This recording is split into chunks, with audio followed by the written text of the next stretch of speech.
There would be no Kanye West if it wasn't for Michael Jackson. There is no question that Michael Jackson was one of the greatest talents the world has ever known. I'm still a big fan of Michael Jackson. Michael, I only knew him on for the most part, a professional level. I always use Michael as, first and foremost, as a vocal inspiration. Ever wondered why the biggest stars in the world look up to Michael Jackson?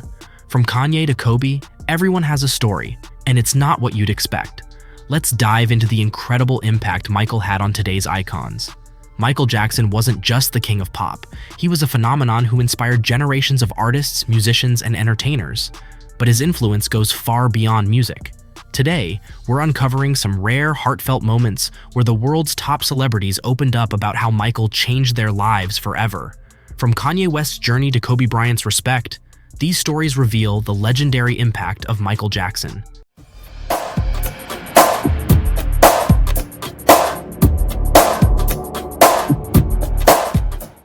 In today's world of fame and success, it's rare to find someone whose legacy is recognized across all areas of entertainment.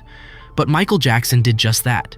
Even years after his passing, Michael's influence is everywhere, yet not everyone knows the depth of his impact on today's superstars.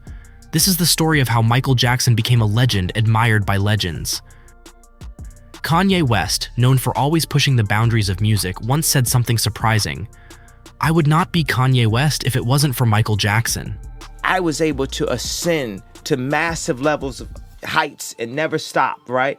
Because of the foundation that my mother and my father and my grandfather laid through civil rights, what Michael Jackson did with music videos and the ground he broke. There would be no Kanye West if it wasn't for Michael Jackson. Kanye credits MJ's groundbreaking approach to music and performance as a source of his own inspiration. Kanye isn't just a fan. He sees Michael as the blueprint for blending music with cultural impact. Then there's The Weeknd, an artist who's reshaped R&B and pop. The Weeknd has always openly admired Michael, seeing him as a pivotal figure in his musical journey. I always use Michael as, first and foremost, as a vocal inspiration. And Off the Wall was definitely the one that made me feel like I could sing. I found my falsetto because of Off the Wall. Don't Stop Till You Get Enough. Rock With You seemed like there was symbolism behind the video. They had like the halo around the angels, the shining suit. I mean, he made that look cool. I can never pull that off, but Michael just inspired me to be a better person. For him, Michael was an artist who could blend genres so effortlessly that it felt like magic. And today, The Weeknd's ability to cross genre lines, creating a sound uniquely his own, is a tribute to MJ's influence. Madonna, known as the Queen of Pop, has never been shy about her admiration for Michael. She once said in a speech, When Michael Jackson was 6, he became a superstar and was perhaps the world's most beloved child. I never had a mother, but he never had a childhood. And when you never get to have something, you become obsessed by it. There is no question that Michael Jackson was one of the greatest talents the world has ever known.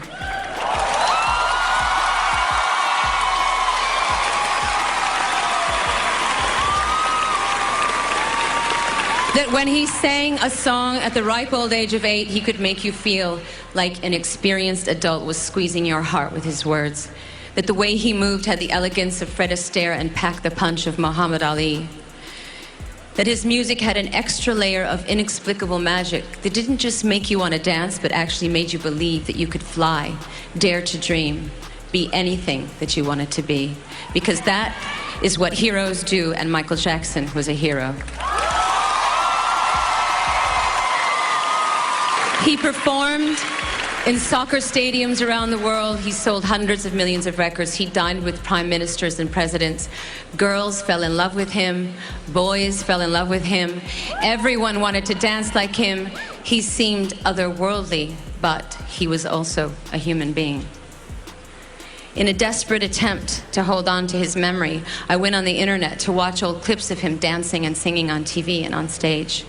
And I thought, my God, he was so unique, so original, so rare, and there will never be anyone like him again. He was a king.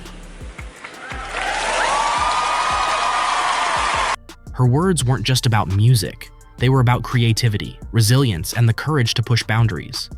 For Celine Dion, Michael Jackson wasn't just a singer. He was a part of her childhood.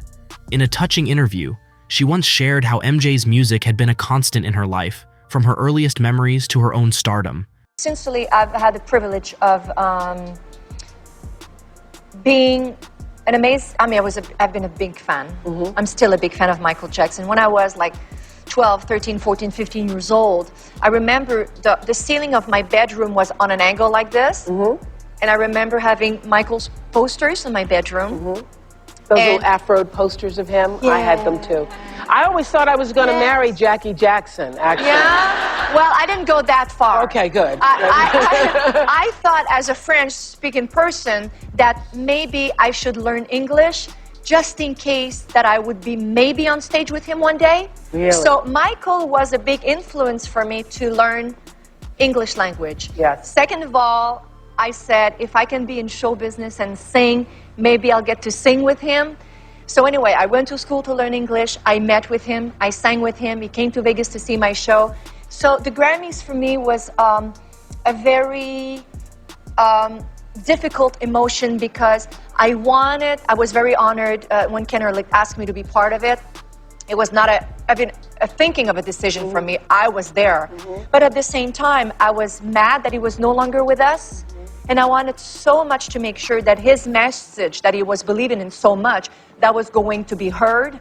And I think all of us, we didn't really want to perform. We just wanted to carry his message.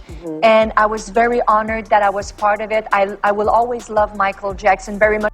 Slash, the legendary guitarist of Guns N' Roses, collaborated with Michael on Black or White and Give In To Me, and he's always spoken highly of MJ's talent, Slash once said. About Michael's, Michael, I only knew him on for the most part, a professional level. I don't even think when he attempted to be any closer than that, I even allowed it, because it's too crazy. You know, there's being famous, and then there's being that kind of famous, and that's a crazy world to be in, because you have no sense of reality. And you can see that from the outside. Because I was close enough at that point, because Guns N' Roses was probably the biggest stadium rock band at the time.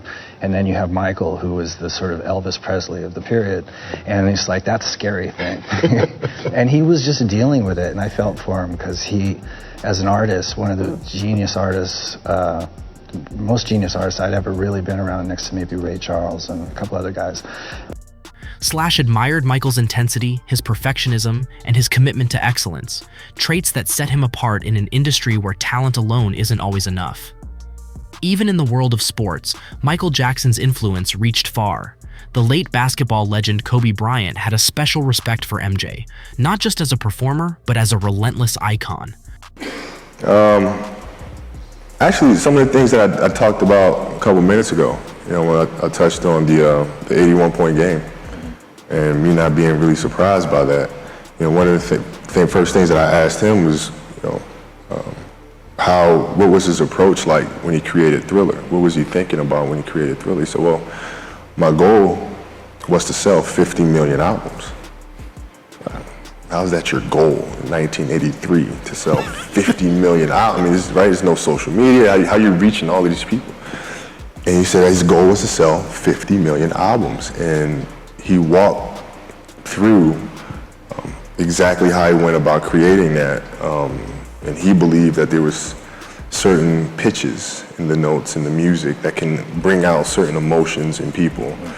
And he felt the need to study that and try to perfect that. And so he can control the emotion that he's bringing out of an audience that's listening to his music and take them someplace else, not by accident, not by just creating a hit by chance, but by actually knowing how to evoke that type of emotion.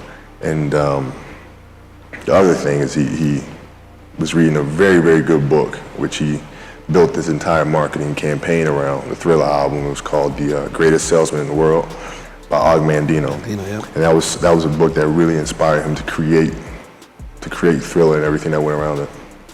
Kobe's admiration for Michael was rooted in their shared commitment to greatness, each pushing the limits of their craft. As we hear these personal stories, it's clear that Michael Jackson wasn't just a musician. He was a guiding light for artists and creators across the world. Each of these celebrities, whether in music, sports, or entertainment, looked up to Michael not only for his talent, but for the way he changed the game. They saw his impact, and they felt his legacy. These moments reveal that Michael Jackson was more than the king of pop. He was a once-in-a-lifetime phenomenon whose influence will live on forever. From Kanye West's revolutionary music to Kobe Bryant's pursuit of greatness, Michael Jackson's legacy is woven into the very fabric of modern entertainment. Each story, each tribute, tells us that Michael wasn't just an inspiration. He was a driving force, a mentor, and a friend. His impact on the world of celebrities is a testament to his timeless influence. Michael Jackson was, and always will be, the artist that shaped the stars. Thank you for watching. I'll see you in the next MJ Forever video.